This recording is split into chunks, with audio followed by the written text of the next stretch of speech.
Hey all listeners, this is Pradesh Chaudhary, your Quantum Guru. Here is a question of fluid mechanics from Pathfinder. Build up your understanding, question number 19. It's a very beautiful question involving how well you know about the Byron force. So let's read this question and proceed to solve this question. The question states, two objects of equal volume V and densities rho1 and rho2 have identical flat portion of the surface area S on their surfaces. These flat portions are glued to each other. The composite body thus formed floats fully submerged in a liquid with common flat portion horizontal as shown in the figure. If the glue can withstand a maximum force F, at what minimum depth H in the liquid can the common flat portion be in equilibrium, keeping the objects intact? Acceleration of free fall is G. This question does not mention about atmospheric pressure, so we will neglect atmospheric pressure. So this is the diagram given the question. Let's try to first understand what the Byron force is. Suppose a solid body is surrounded by a fluid or more than one fluids. The fluid exerts force due to pressure at all the points. The vector sum of all these forces is the Byron force, and it turns out to be total weight of the fluid displaced acts in the vertical upward direction. Oh, this composite body is placed in a liquid. Suppose the density of that liquid is rho.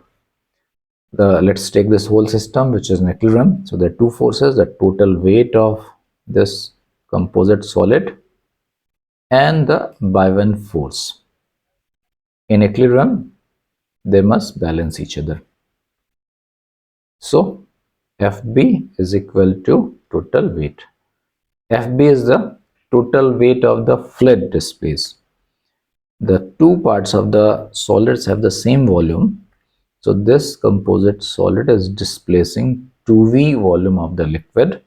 The weight of the liquid displaced is rho into 2V into G. Rho into 2 is the mass, into G is the weight. And the total weight of the solid is the rho1V plus rho2V into G. So from here we will get the density of the liquid is rho1 plus rho2 by 2, that is the arithmetic mean. And now let me take a system of either the upper solid or the lower, either will do.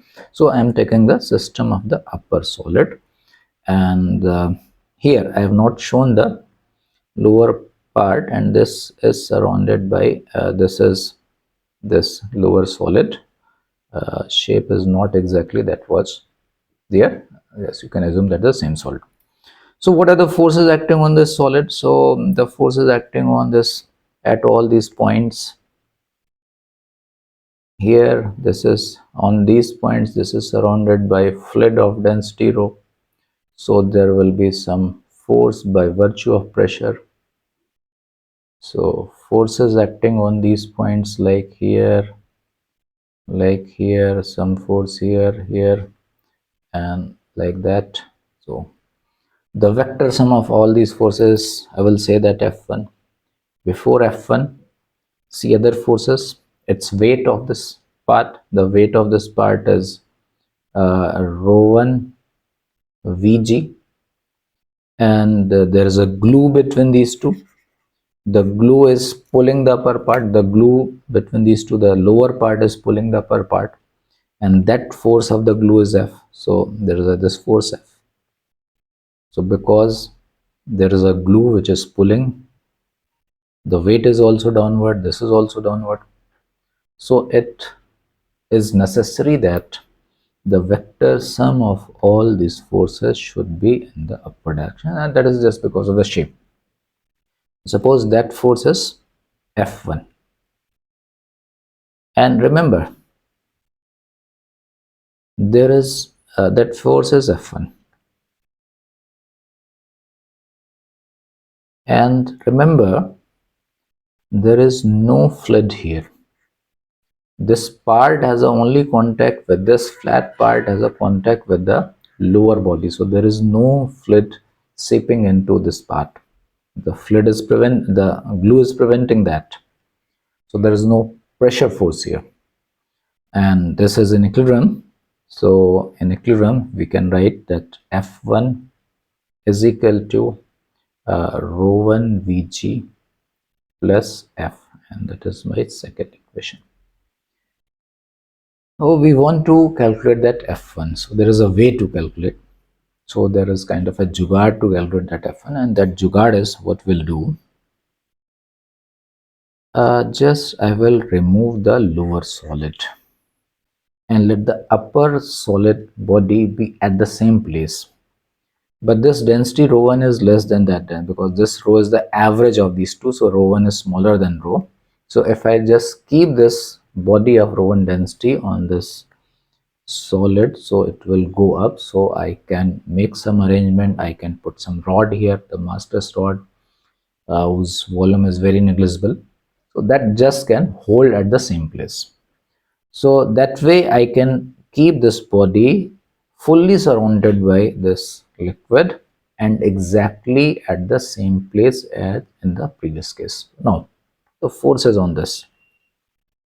And now this is totally surrounded by liquid of density rho here, like this. On the flat part, let me show by different color. This is the flat part.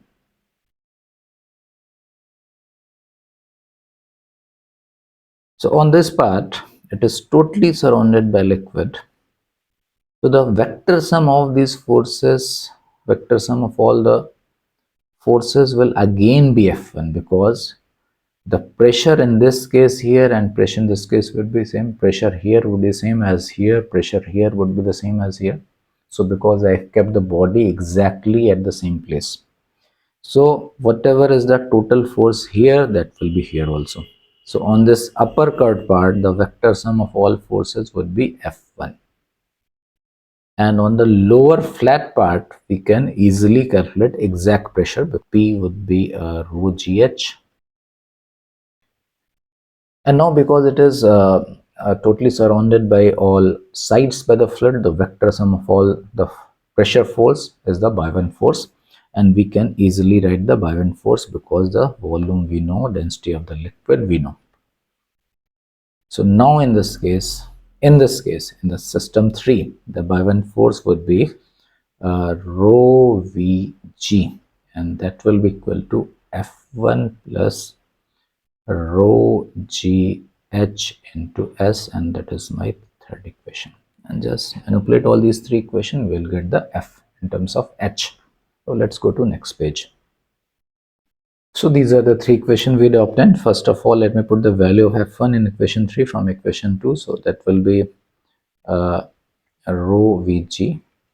Here F1 is a rho 1 Vg plus F plus rho Ghs. And let's keep F here, and or rather we have to find the H.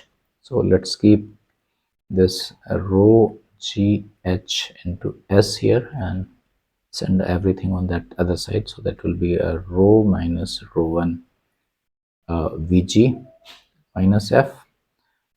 Put the value of rho, which is a rho 1 plus rho 2 by 2 GHS. Here if I put the rho 1 plus rho 2 by 2, that will become rho 2 minus rho 1 by 2 Vg minus F. More simplification. Let's go to next page. So from here we can get GHS first. So that will be rho 2 minus rho 1 GH minus 2F divided by rho 1 plus rho 2. And there is a 1. And see, interesting thing. As F will increase, H will decrease. So there should be at least a minimum height up to which that will be the glue can withstand that pressure. The more the H, the better. So this, the value given was that F max. So this is the H min. So that is our answer. Thank you.